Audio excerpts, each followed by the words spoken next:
If you speak out against the terrorist attack by Hamas on October 7 that killed more than 1,300 Israeli citizens, children, babies, a lot of people will either call you Islamophobic or answer with a sentence that starts with "but." If you speak out against the enormous military response that the Israeli army is executing in Gaza and that has killed thousands of Palestinian civilians, children, babies, a few people might call you anti-Semitic or one-sided pro-Palestinian. The conflict in the Middle East is once again in the focus of the world, and we have seen horrific scenes. For me, as a German citizen with our historical responsibility, it is unbearable that Jews who live outside Israel, who live actually in Germany, in cities like Berlin, Essen, Düsseldorf, and elsewhere, are in danger when they publicly show their Jewishness. Here in Sweden, the annual memorial for the Kristallnacht, the Night of Broken Glass, when 267 synagogues and 7,000 Jewish businesses were destroyed in 1938, was cancelled in the city of Malmö last week because of safety concerns that parts of the large Arab community could become violent.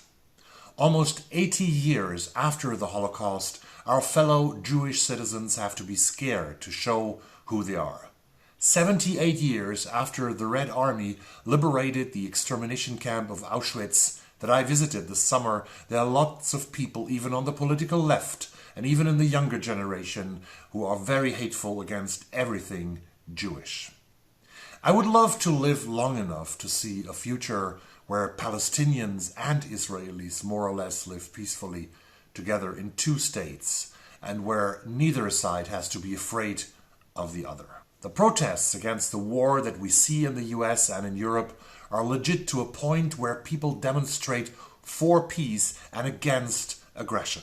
But demonstrating against Israeli aggression without also demanding the immediate release of all hostages and the stop of terroristic attacks on Israel is very one-sided. In Essen, Germany, we saw a demonstration in the beginning of the week where no flags were shown and where men in the front and women in the back marched in separate blocks. And the demonstrators demanded a caliphate as the solution to all problems, a caliphate even in Germany. News channels on Telegram and on WhatsApp have taken over as main media source for a huge bunch of people.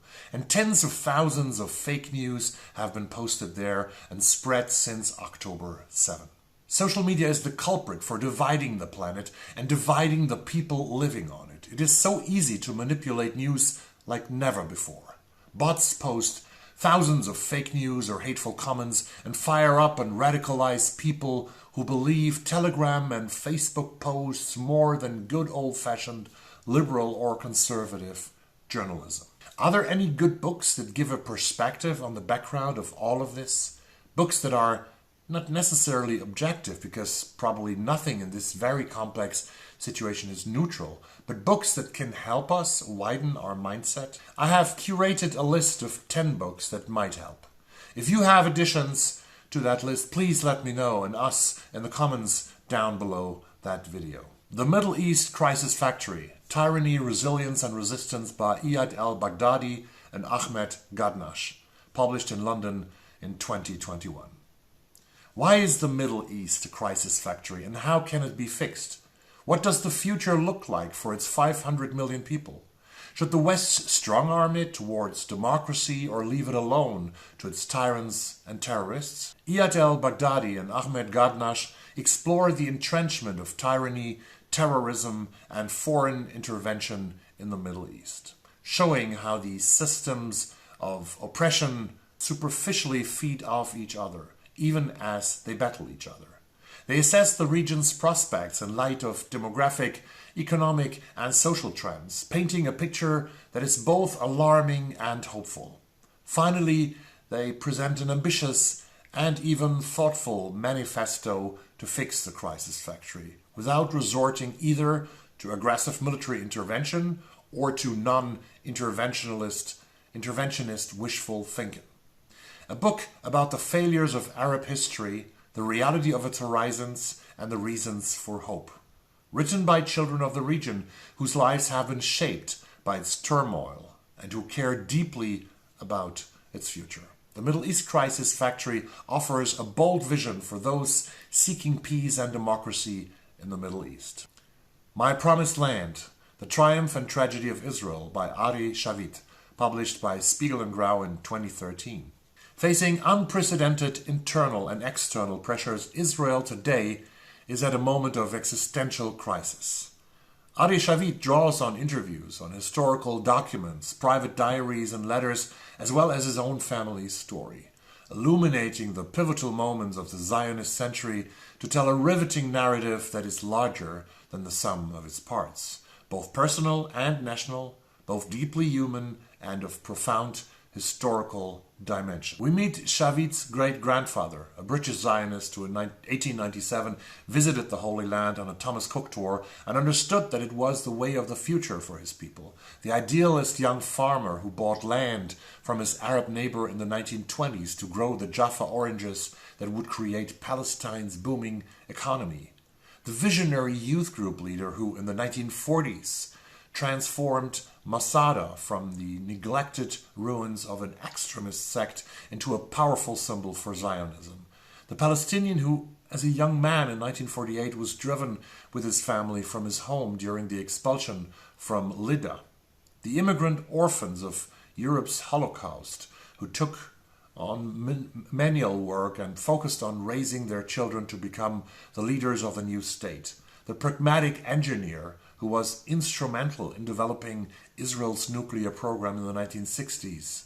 In the only interview he ever gave, the zealous religion Zionists who started the settler movement in the 1970s, the dot-com entrepreneurs and young men and women behind Tel Aviv's booming club scene, and today's architects of Israel's foreign policy with Iran, whose nuclear threat looms ominously over the tiny country. As it examines the complexities and contradictions of the Israeli condition, My Promised Land asks difficult but important questions. Why did Israel come to be? How did it come to be? Can Israel survive? Culminating with an analysis of the issues and threats that Israel is currently facing, My Promised Land uses the defining events of the past to shed new light on the present. The result is a landmark portrait of a small, vibrant country living on the edge, whose identity and presence play a crucial role in today's global political landscape. The Little Drummer Girl by John le Carré, published by Hodder and Stoughton in 1983. This is a thriller. The story follows the manipulations of Martin Kotz, an Israeli spy master who intends to kill Khalil, a Palestinian terrorist who is bombing Jewish-related targets in Europe, particularly Germany, and Charlie, an English actress and double agent working on behalf of the Israelis. Martin Kotz, an Israeli spy working in a clandestine agency to allow plausible deniability for his superiors, recruits Charlie, a 26-year-old radical left-wing English actress, as part of an elaborate scheme to discover the whereabouts of Khalil, a Palestinian terrorist. Joseph is Charlie's case officer. Khalil's younger brother, Salim, is abducted, interrogated and killed by Kotz's unit. Joseph impersonates Salim and travels through Europe with Charlie to make Khalil believe that Charlie and Salim are lovers. The Little Drummer Girl has both become a movie starring Diane Keaton and Klaus Kinski and a TV show. From Beirut to Jerusalem by Thomas L. Friedman, published by HarperCollins in 2006. One of the most thought-provoking books ever written about the Middle East, From Beirut to Jerusalem, remains vital to our understanding of this complex and volatile region of the world. Three-time Pulitzer Prize winner Thomas L. Friedman drew upon his 10 years of experience reporting from Lebanon and Israel to write this now classic work of journalism. In a new afterword, he updates his journey with a fresh discussion of the Arab awakenings and how they are transforming the area, and a new look at relations between Israelis and Palestinians and Israelis. Rich with anecdote, history, analysis and autobiography, From Beirut to Jerusalem will continue to shape how we see the Middle East for many years to come. Love Israel, Support Palestine by Nir Avishai Cohen, published in March 2023. Love Israel, Support Palestine takes the reader on a journey to the past, present and future of the state of Israel, the occupied territories and the people living within it and beyond it. It is a journey revealing a different point of view that challenges the primary Israel narrative, leaving behind many questions and proclamations regarding Israeli society. Nir is a different kind of Israeli, one who cannot be ignored. In his books, he confronts the reader with his Israeli identities, his Jewish heritage as the grandchild of Holocaust survivors, his military identity as an officer who takes up arms and defends his country, and his humane identity as a citizen fighting for human rights and the rights of his Palestinian neighbors. This is an Israeli story through the eyes of a person who came to be one of the people most identified with the struggle against the occupation in Israel. The experiences of his military service in the territories, his political activism, and even his Big Brother appearance constitute a complex and fascinating image of Israelism. There was a public outcry after the Israeli publication. They wanted to scrap this book right before it was about to be published in Israel, claiming that a book about the occupation would hurt the Israeli public's feelings. The book was published in Hebrew thanks to crowdfunding, and it has enabled its publication. The author, Nir Avishai Cohen, wrote now an op-ed in the New York Times on October 13 titled, "I am going to war for Israel. Palestinians are not my enemy." And this is linked down below in the show notes of this video. Palestinian Walks, Forays into a Vanishing Landscape by Raya Shehadeh, published by Scribner in 2008. "I often come to walk in these hills," I said to the soldier. He was compact and short, not much taller than me, with dark, black, intense eyes and wearing soldier fatigues. "In fact, I was once here with my wife. It was 1999 and some of your soldiers shot at us." "It was over on that side," the soldier pointed out, smiling. "I was there." When Raya Shehadeh first started hill walking in Palestine in the late 1970s, he was not aware that he was traveling through a vanishing landscape. In recent years, his hikes have become less than bucolic and sometimes downright dangerous. That is because his home is Ramallah on the Palestinian West Bank, and the landscape he traverses is now the site of a tense standoff between his fellow Palestinians and settlers newly arrived from Israel. In this original and evocative book, we accompany Raja on 6 walks taken between 1978 and 2006. The earlier forays are peaceful affairs, allowing our guide to meditate at length on the character of his native land. A terrain of olive trees on terraced hillsides, luxuriant valleys carved by sacred springs, carpets of wild iris and hyacinth, and ancient monasteries built more than 1,000 years ago. Shehadeh's love for this magical place saturates his renderings of its history and topography. But latterly, a seemingly endless concrete is poured to build settlements and their surrounding walls, he finds the old trails are now impassable, and the countryside he once traversed freely has become contested ground. He is harassed by Israeli border patrols, watches in terror as a young hiking companion picks up an unexploded missile, and even on one occasion when, accompanied by his wife, comes under prolonged gunfire. Amid the many and varied tragedies of the Middle East, the loss of a simple pleasure, such as the ability to roam the countryside at will, may seem a minor matter. But in Palestinian Walks, Raya Shehadeh's elegy for his lost footpaths becomes a heartbreaking metaphor for the deprivations of an entire people estranged from their land. The Land of Hope and Fear by Isabel Kirshner, published by Knopf in 2023. A rich, wide-ranging portrait of the Israeli people today at a critical juncture in their country's history, by a correspondent who has spent 30 years working in Israel, the last 15 for the New York Times. Despite Israel's determined staying power in a hostile environment, its military might, and the innovation it fosters in business globally, the country is more divided than ever.